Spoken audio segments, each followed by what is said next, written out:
They moved from Iberia Sheriff Range. Right. And then those people got tired of it, or like the Rangers like, oh, we can't do this anymore because it's liability things, right? And then they moved to this place, and this place was like, oh, we don't want to do this because all the members of this range are upset at it, or they don't want us to like assume the liability. Exactly. So they're just, that's the cop out answer, right?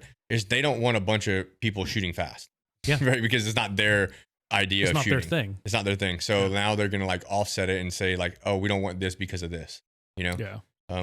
And I think another thing, like we talked about branding, that's another successful thing that makes you feel good. Like that's the good part about business, like building a brand and like seeing that, like especially with Sentry, like I see that like around town, like people wearing shirts and stuff. I'm like, oh, that's awesome. You know, like walk into a store and see somebody wearing your shirt and it's like the brand that you built is like, that's a good feeling. Yeah, for sure. Well, I tell you a side story on that.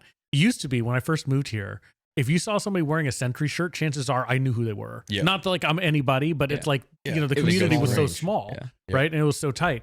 Now, you know, I'll look at somebody wearing a Sentry shirt, I'm like, who is that?